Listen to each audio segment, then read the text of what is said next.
This is Democracy Now!, democracynow.org. I'm Amy Goodman with Juan Gonzalez.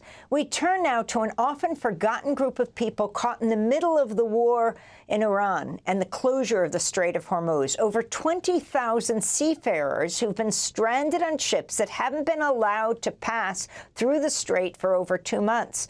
United Nations International Maritime Organization estimates at least 10 seafarers have been killed since the start of the war. These maritime workers are working-class men from developing countries across the global south. They form the crews on oil tankers, container ships, and smaller support vessels. The men have been trapped on some 1,500 ships that have been unable to dock on either side of the Persian Gulf. Caught between fears of war and the commercial pressures of shipping companies, the workers have limited legal protections, unpaid for several weeks, lacking the visas to disembark in any of the Gulf countries near the ships. The men have been stuck on board for weeks with dwindling supplies of food and water.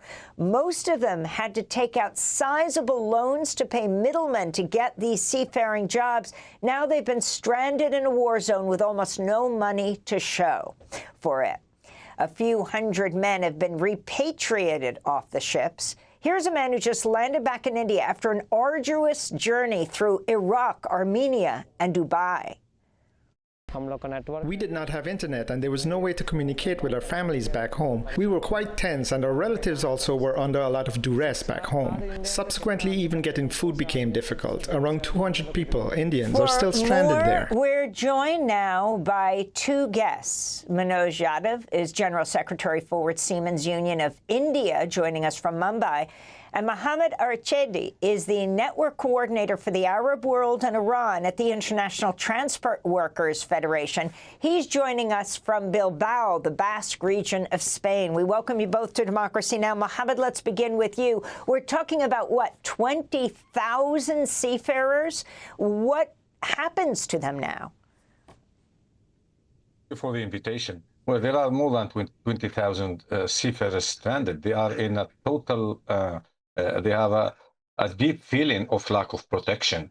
Part of the requests we do receive, we have until now, in the 2 months after the start of the war, we have been reached out by more than 2,000 seafarers, 2,000 times reached at the ITF, at the International Transport Workers Federation. That doesn't mean that it is 2,000 seafarers, it's much more, because the seafarers is talking on behalf of a group of seafarers or all the crew on board. The main problem is the big worry, absolute big worry about the situation, being aware of the situation of war. There are requests of repatriation. There are requests to being stranded there, being blocked there. There is lack of food, there is lack of provisions, there is lack of water, there is shortage of food. There are seafarers asking us that they are eating once a day.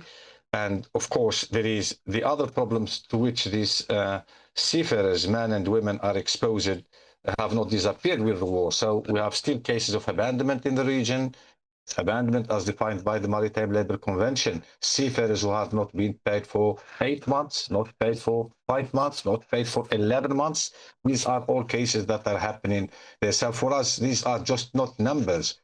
Here are seafarers, civilian workers, who have the bad chance to be in the wrong place. The seafarers, men and women, have not provoked this war, are not part of it, and cannot stop it. And unfortunately, they are vulnerable because they cannot move by themselves. We have to understand that these seafarers cannot just take their bags and go to the airport. The seafarers here are just exposed and absolutely vulnerable and need and claim protection. And Mohamed, the global economy depends on this world shipping network, and yet many of these workers come from different countries. The ships are under Liberian or Panamanian flags. There's no one actually no nations that stand up for their workers. Can you talk about the international character of these crews? Yeah, the seafarers are mostly, the majority are from the global south, so from the developing countries, India, Georgia, Egypt, Philippines, Indonesians, Myanmar. So these are the most nationalities affected. And as you have described, rightfully described, unfortunately, the flag of convenience system lacks transparency. And we are here clearly in a situation where the seafarers on board, who are necessary for the supply chains, who are necessary for the economy, we have to remember that the vessels do not run alone. The vessels go nowhere without the workforce, without the seafarers, men and women on board. And now we observe that in such a situation, there is absolutely no protocol to protect them. And we are talking here about protection, about physical integrity, about physical protection. You have mentioned in the introduction, there are more than 10, at least 10 of seafarers, 10, 12 seafarers who lost their lives. And this is absolutely not acceptable. It is absolutely not acceptable that the maritime industry in the 21st century, absolutely aware about this. We are not putting the human dimension, we are not putting the seafarers, the workforce, without which, I insist, without which these vessels will not and cannot move. We cannot put their living conditions, because the seafarers work and live on board. This is important to understand, because the seafarers is not like us. We do our journey of work, then we go home. The seafarers stay there, and now we are all seeing it live all the time. They are exposed, they are vulnerable, and they are claiming protection. Manoj Yadav, we want to go to you for Seamen's Union of India, speaking to us from Mumbai. You're in touch with seafarers and their families every day. You've said the majority want to go home. As we wrap up this discussion, talk about conditions on the ships. What's preventing more seafarers from leaving, and what does repatriation entail? Yes, from the day this war began, we are continuously communicating with hundreds of seafarers, mainly focused on the ports of the Iran and the water territory of the Iran, where the maximum damage has been done by this war. So there are hundreds of vessels, especially small vessels, as Brother Mohammed has already described what are the overall situation in Middle East. But the seafarers who are mainly stranded at Iranian port and within their water territory, they were under big pressure, big threat, because many have seen continuous bombing, missile, drone attack. Even at a time, they have reported from Bandar Abbas, they have reported from Khorramshahr, Siri Island, Lawan Port. They are continuously showing, initial days, they were continuously showing us on the WhatsApp video call what was the condition, where a continuous bombing was going on. In that condition, let us be very clear, the seafarers are trained for commercial vessel. They are trained for serving on board merchant vessel. They are not trained for the war. And what was their mental condition during those days when they were there and continuously watching and witnessing a continuous attack nearby their vessel? Some of them have reported very, very close to their vessel, nearly 500.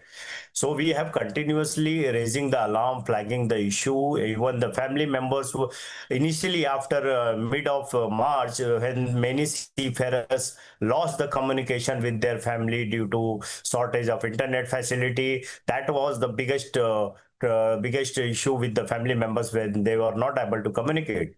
That was the time what Brother Mohammed has already said. There were so many vessels which were facing shortage of food, shortage of water. Even some of them have started rationing the water. So 2 hours in the morning, 2 hours in the afternoon. We have handled few cases where the seafarers have traveled from Khorramshahr, Bandar Abbas to Bushehr to Armenia. It's nearly 1800 kilometers by road. And they completed this journey till Mumbai. After taking a flight from Mumbai, nearly 15 days, 20 days, they had, Manoj Yadav, we have to leave it there, but we'll continue to follow this story. And General Secretary Forward Seamen's Union of India, speaking to us from Mumbai, and Mohamed Arrachedi with the International Transport Workers Federation in Bilbao, Spain. That does it for today's show. I'm here in Minneapolis, where I'll be at the 11:30 screening of Steal the Story, Please, the new film about democracy now at the Main Cinema, joined by one of the film's directors, Carl Deal.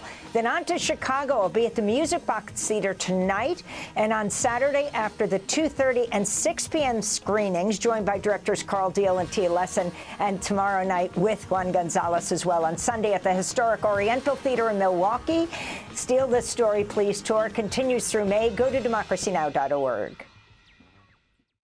Thanks for watching Democracy Now! On YouTube. Subscribe to the channel and turn on notifications to make sure you never miss a video.